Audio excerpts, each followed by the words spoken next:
For Info Live TV, good afternoon. Yoni, good afternoon. Good afternoon. How are you? Fine, how are you? We meet today to talk about the issue of the 3 soldiers still prisoners, 2 by Hezbollah, 1 in Hamas hands or maybe in Egypt. Newspapers all over the world, of course in Israel, are talking about this issue. Still nothing new, nothing clear. What do we know? Actually, what we know is that both Hezbollah and the Hamas kidnapped 3 Israeli soldiers. One of them is held by the Hamas in Gaza Strip. He is not in Egypt, as far as we know. And the other 2 soldiers are held in Lebanon. We don't know their exact physical condition or medical condition, whether they were killed or hurt, but the assumption is that all 3 are alive. You are in contact with government officials, so with Prime Minister Ehud Olmert. We can assume that they are alive, according Yes. to what we know, yes? What we know concerning Gilad Shalit is that after he was kidnapped, there was a camera in the military post where he was kidnapped, and we see clearly in the pictures of the camera that he is alive and is kidnapped alive. This is we know for sure.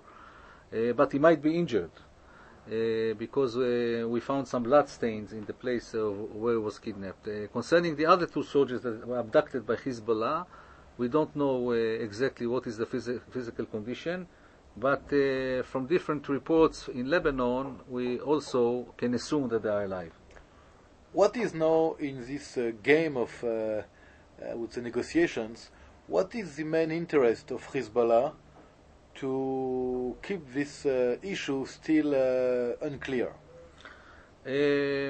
First of all, we have to know that as far as Israel is concerned, there is no linkage between the kidnapping of the Israeli soldier in Gaza and the Hezbollah in Lebanon. Is it better for Israel? Yes, Israel doesn't want to make the linkage, and we're talking about 2 separate issues, and there will be 2 separate deals to release prisoners or terrorists for the exchange of the soldier.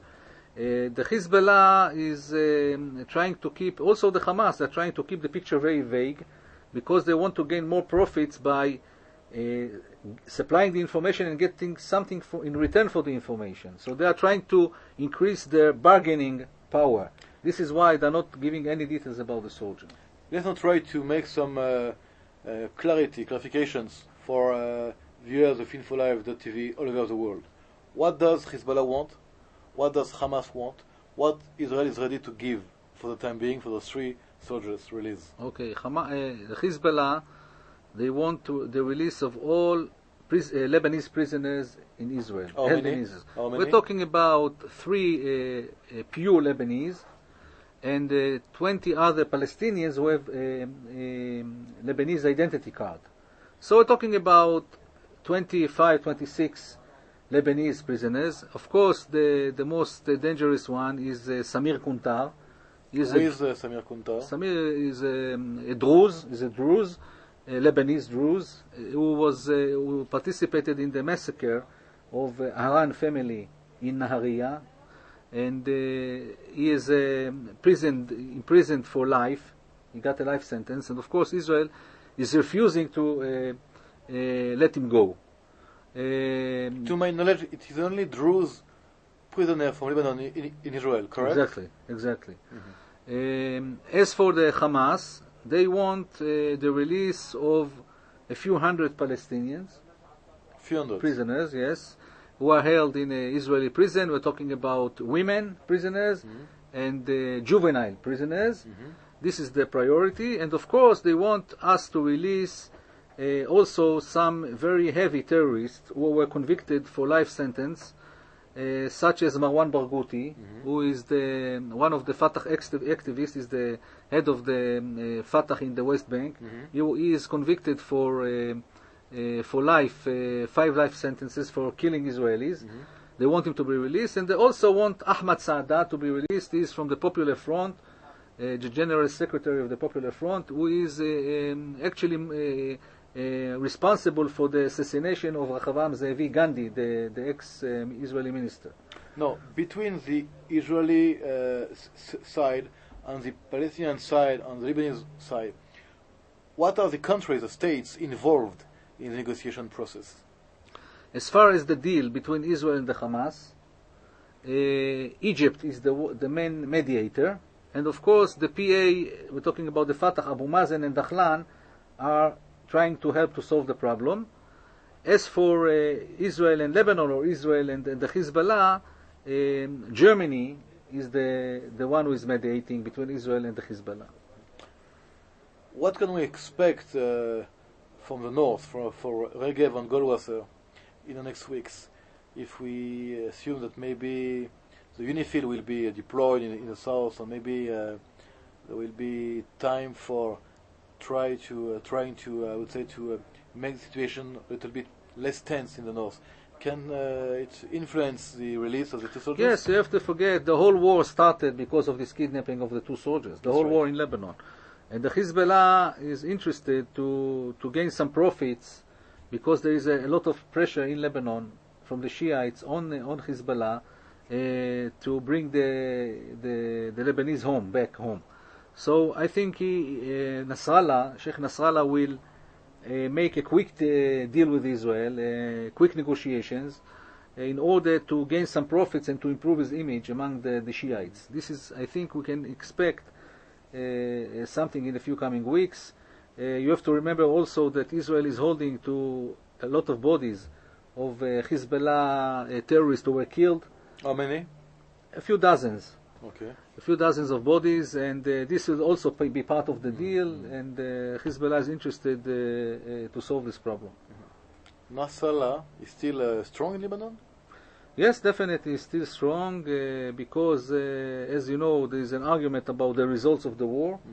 So he claims that he won, and he's very popular among the Arab populations. And yes, he's still strong. In the Israeli press, we could read in the last days that Ehud Olmert has a very strong political interest to bring back home the Swiss soldiers as a way to improve or to reinforce its position, which is a little bit difficult since the war. What do you think about it? I think the Prime Minister Olmert wants to bring the soldiers back, not because of the political situation, but because they are our sons, and he wants to bring them because they are Israeli citizens and they fought for Israel. And this is the way it's done in Israel. We never neglect our soldiers. But I mean, the fact that he's going to release so many prisoners. Before he said nobody knows. Negotiation. Nobody knows how many prisoners will be released in the end. Yeah. Nobody knows exactly, because the negotiation is just in the beginning. But definitely, if Olmert will do it, he will succeed to bring the soldiers. Of course, it will improve his image. Definitely. What do you think? About? Where now Olmert is standing? Olmert is under a lot of criticism because of the results of the war, mainly because of the way the war was conducted and the fact that the army was not prepared for it. But we don't know yet what will be the political result. It's too soon to know, because the investigation committee this whole thing of the investigation committee is still under public debate. It's not over yet, so it's premature to say what will happen. But of course, if he will succeed in bringing back the soldiers, this will help him, no doubt about it. The last time when we met, Yoni, we were very worried about the result of the war and the possible new war in the future. Are you still worried? Of course, I'm very worried, because it's obvious that both sides are preparing for the next round. Iran is still there, and Iran is still trying to get nuclear weapon and wants to destroy Israel. The circumstances are not changed. Syria, of course, is with Iran in the same front, and the most worrying thing is that the Iranians and the Syrians and the Hezbollah are very encouraged from the results of the war, and they have the illusion that they can destroy the state of Israel. This is very dangerous for us, and we have to be prepared for the next round. Before we return to our own positions, we are very close to the New Year in the Jewish calendar. Yes, Rosh Hashanah. Rosh Hashanah in Hebrew, of course. It will be a good year, Yoni? Let's hope. It's very, according to our religion, you have to be optimistic in Rosh Hashanah, in the beginning of the year, because this might affect the whole year, according to the tradition. So let us be optimistic. Okay. So let's be optimistic, Okay. but also very realistic. Realistic, yes, definitely. So before we separate, Shana Tova. Chag Sameach, Shana Tova. Chag Sameach. Chag Sameach. Shalom, shalom Shana for Tova. InfoLive.tv in Jerusalem. It was Olivier Rafowitz with Yoni Ben Menachem, Director of Kol Israel, the Israeli radio in Jerusalem. Shana Tova. Shana Tova.